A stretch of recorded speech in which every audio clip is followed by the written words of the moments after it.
Good morning, children. Today we will have a new lesson. The title of the lesson is The Summer of the Beautiful White Horse, written by William Saroyan. This is from your supplementary textbook, chapter number 1. Okay?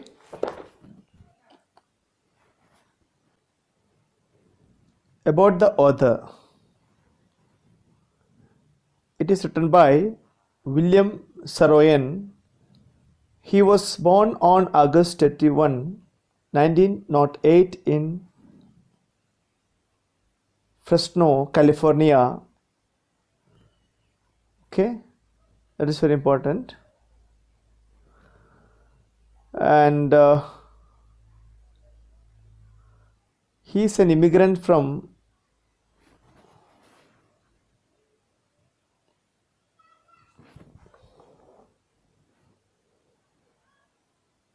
Bitlis, Ottoman Empire. His father came to New York in 1905 and started preaching in American Apostolic churches. At the age of 3, after his father's death, Saroyan, along with his brother and sister, was placed in an orphanage in Oakland, California. Okay, Saroyan decided to become a writer after his mother showed him some of his father's writings. A few of his early short articles were published in Overland Monthly. His first stories appeared in the 1930s. Many of the Saroyan stories were based on his childhood experience among the Armenian American fruit growers of the San Joaquin Valley, or dealt with the rootlessness of the immigrants. The short story collection My Name is Aram, 1940, an international bestseller, was about a young boy and the colorful characters of his immigrant family. It has been translated into many languages. Saroyan died in Fresno of prostate cancer at the age of 72. Half of his ashes were buried in California and the remainder in Armenia. So, children, this is the author of the lesson, The Summer of the White Beautiful Horse. The story is taken from this book. My Name is Aram. You can see it here. Now let us discuss the characters in the story. We have a few characters. First one, Aram, a 9-year-old Armenian boy and the narrator of the story. The second character is Murad. Murad, a 13-year-old Armenian boy and cousin of the narrator Aram. He is crazy horse rider. He wanted to ride a horse. The third main character, Uncle Khusraw, uncle of both the children. A man of furious, impatient and irritable nature, his favorite dialogue is, "It is no harm, pay no attention to it." And Sorab, Murad's father, he is a practical man. But Murad got all such qualities from his uncle, the crazy uncle, and so is the nephew Murad. John Byro is an Assyrian farmer to whom the white horse belongs. Actually, the story revolves around about stealing of a horse by this nephew of that uncle Khusraw, that is Murad. He is very fond of riding a horse. Okay, so he brings the horse to Aram for a ride one day. And let us see what happens to the horse and what way it is stolen and why the horse is returned back to the farmer John Byro. That is what is the story about. Okay, Okay, shall we begin then? Yeah, children, the story, The Summer of the Beautiful White Horse by William Saroyan. I told you the story is about two Armenian boys, Aram and Murad, happened to steal a horse, a white horse, and they enjoyed riding it for some time.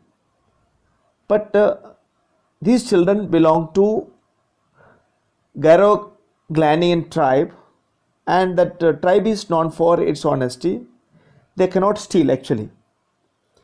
Okay, so it's a surprise for uh, Aram, the narrator of the story, 9-year-old Armenian boy, that his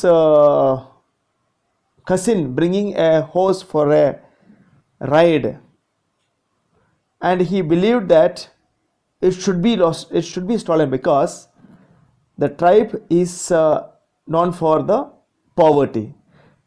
This tribe is not at all rich, and even finding one-time food is difficult for them. And how can Murad buy a horse? That is a doubt from the side of Aram. Okay, so let us go in detail with the text. One day, back there in the good old days when I was 9 and the world was full of every imaginable kind of magnificence, and life was still a delightful and mysterious dream, my cousin Murad, who was considered crazy by everybody who knew him except me, came to my house at 4 in the morning and woke me up, tapping on the window of my room. Aram, he said. I jumped out of the bed and looked out of the window. I could not believe what I saw. It wasn't morning yet, but it was summer, and with the daybreak, not many minutes around the corner of the world, it was light enough for me to know I wasn't dreaming. My cousin Murad was sitting on a beautiful white horse. I stuck my head out of the window and rubbed my eyes. Yes, he said in Armenian, it is a horse, you are not dreaming, make it quick if you want to ride. See children, you can see two adolescent children. Okay, they have great desire to ride a horse, and Murad of 13 years old managed to have a horse and has brought it to his younger brother Aram and inviting him to have a ride on it. And first of all, Aram could not believe that how his cousin could manage a horse. Okay, so but it was a reality, it was not a dream, and he understood that it's a real horse. I knew my cousin Murad enjoyed being alive more than anybody else who had ever fallen into the world by mistake, but this was more than even I could believe. In the first place, my earliest memories had been memories of horses, and my first longing had been longing to ride. So it is very important that this child wanted to ride a horse. That was his first desire in his life. And his memories also about the memories of horse. This was the wonderful part.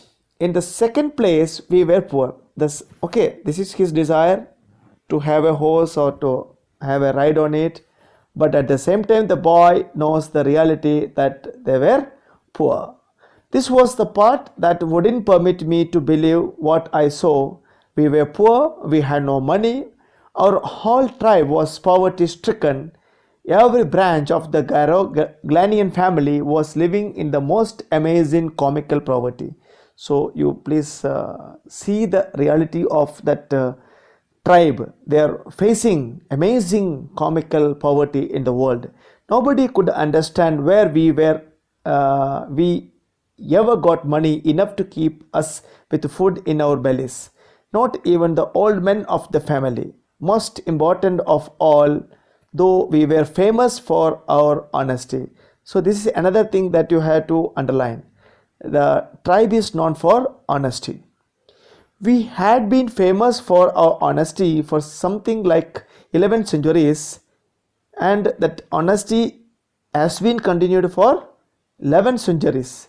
Even when we had been the wealthiest family in what we like to think was the world, we were proud first, honest next. So, this also you have to underline and learn. They were proud first, honest next. And after that, we believed in right and wrong. None of us would take advantage of anybody in the world, let alone steal. So stealing is nowhere allowed in the tribe. So that is why Aram could not believe his own eyes when he happened to see his cousin Murad brought a horse to him. Okay, that is the reason. So clear? Consequently, even though I could see the horse so magnificent, so beautiful, even though I could smell it so lovely, even though I could hear it breathing so exciting, I couldn't believe the horse had anything to do with my cousin Murad or with me or with any of the other members of our family, asleep or awake, because I knew my cousin Murad couldn't have brought the horse. So it's very much clear that the boy knows this boy could never buy it, and if he couldn't have bought it, it must have been stolen. This is the reason he concluded. What is the conclusion he made? Okay, they belong to a poor family, and it's very difficult for Murad to buy a one, and it means he must have stolen it, and I refuse to believe he had stolen it. This is very contrasting statement. Okay, the boy cannot believe that it can be bought. At the same time, he thinks that it must be stolen, but at the same time, the honesty that is the hallmark of that tribe never allow the boy to believe that it is stolen. You see, no member of the Garogalian family could be a thief. Again, you have to underline and learn this Garogalian family could never become a thief. I stared first at my cousin and then at the horse. There was a pious stillness, a holy, pious means holy, stillness and humor in each of them, which on the one hand delighted me and on the other hand frightened me. Actually, you see, one way the boy is delighted to see the horse, at the same time frightened to see it. Why? Because if it is stolen, there would be consequence. Okay? Murad, I said, where did you steal this horse? So straight away Aram asked his cousin, Murad, where did you steal it from? Leap out of the window, he said, if you want to ride. It is true, then he had stolen the horse. There was no question about it. He had come to invite me to ride or not, as I chose. Well, it seemed to me stealing a horse for a ride was not. Yeah, here is another logic that the boy puts forward, that is, stealing a horse for a ride was not the same thing as stealing something else, such as money. For all I knew, maybe it wasn't stealing at all if you were crazy about. Okay, if you are crazy about something and if you take something, it is not a stealing according to this boy. And the horse, the way my cousin Murad and I were, it wasn't stealing. It wouldn't become stealing until we offered to sell the horse. So children, this also you have to underline and learn. If they have taken the horse for a ride, it is not a stealing according to these children. And again, if they are going to sell it to somebody, then it becomes a stealing, which of course I knew we would never do. And of course the boy knows that they will do that, they will sell it. Let me put on my clothes, I said. All right, he said, but hurry. I leaped into my clothes. I jumped down to the yard from the window and leaped up onto the horse behind my cousin Murad. And immediately boy finally decided, okay, now he could believe that the horse is alive and it could be stolen. Even if it is stolen, it is not really stealing because they are not going to sell it. So the boy is now ready. He jumped out of the window. That year we lived at the edge of town on Walnut Avenue, Behind our house was the country, vineyard, orchard, irrigation ditches, and country road. In less than 3 minutes, we were on Olive Avenue, and then the horse began to walk, walk slowly. The trotting, okay, of the horse. Actually, many youngsters like you, class 11 children, you will have a great desire to ride a motorcycle. Am I right? The same way, those days, riding a horse was a what you call desire for many children. Okay, so here both the children enjoyed a ride. Okay, and they could reach everywhere in quick span of time. They reached Olive Avenue, they crossed the vineyard, orchard, irrigation ditches, country road. Okay, like that they were enjoying it. The feel of the horse running was wonderful. Like the feel of riding a motorcycle is wonderful. My cousin Murad, who was considered one of the craziest members of our family, began to sing. Okay, whenever you are in good mood, generally people sing a song or hum a song. Okay, I mean, he began to roar. Actually, he is not a good singer. In a sarcastic way, Aram is telling his cousin Murad is singing. Every family has a crazy streak in it somewhere. Okay, in every family you will find somebody a crazy. In your own family, you can find somebody a crazy. Okay, crazy streak, a person with bad character. A streak here stands for what is that word? Creek. Yeah, the streak. Crazy streak. A person with bad character. Okay. Yeah, fine. And Murad was considered the natural descendant, the follower of the crazy streak in the tribe. Who is that? Uncle Khusro. I have already told you Uncle Khusro is uncle for Aram as well as Murad, and very enormous man. His physical appearance is that he is a very enormous man. What do you mean by enormous? Very large and big man with a powerful head of black hair and largest mustache in the having the largest mustache in the San Joaquin Valley. Okay, he has got a big mustache. A man so furious, so hot, you can say, easily getting angry, very furious in temper, so irritable, so impatient that he stopped anyone from talking by roaring, "It is no harm, pay no attention to it." This is his usual style, uttering a dialogue. What is that dialogue? Usual style of uttering, "It is no harm, pay no attention to it." Okay, you may have seen teachers while teaching making use a particular word.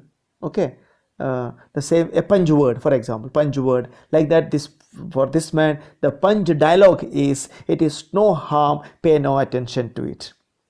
Okay, shall we continue? That was all. No matter what anybody happened to be talking about, once it was his own son Arak. Arak, another character I actually forgot to tell, is a minor character. Who is Arak? Arak is son of Uncle Khusro. His own son Arak running 8 blocks to the barber shop where his father was having his mustache trimmed. What do you mean by trimmed? Cutting the mustache, pruning the mustache, to tell him their house was on fire. Actually, the boy came to the barber shop to tell his father that the house was on fire. This man, Khusro, sat up in the chair and roared, "It is no harm, pay no attention to it." Okay, this is his Punjabi dialogue. "It is no harm, pay no attention." And the barber told him, "But the boy says your house is on fire." So Khusro roared, "Enough. It is no harm, I say." Again, when the barber reminded, actually the boy came with the news that the house was on fire, right? But still uncle stopped the barber by saying, "It is no harm, I say." So dear children, I think it is enough for the day, and let us make a recap of what you have learned.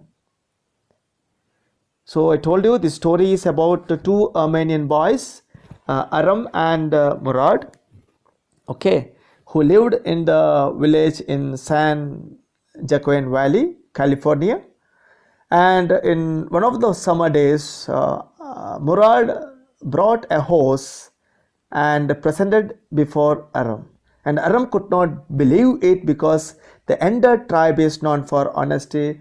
They were pride first and honest next, so he could not believe, and finally he made a conclusion that if at all it was stolen, they were not going to sell it, only then it would become a stealing. And they started riding on the horse, and they crossed many places like vineyard, orchard, irrigation ditches, and countryside road. Okay, and according to Aram, Murad is the craziest or the crazy streak in the family, and he was a descendant means one follower of his own uncle named Uncle Kushro, who was a very large man with a powerful head of black hair and a big mustache, and he had a punch dialogue. What is the punch dialogue? It is no harm, pay no attention to it. Okay, children, and let us conclude here for the day, and we shall continue with the same story tomorrow. Thank you. Bye.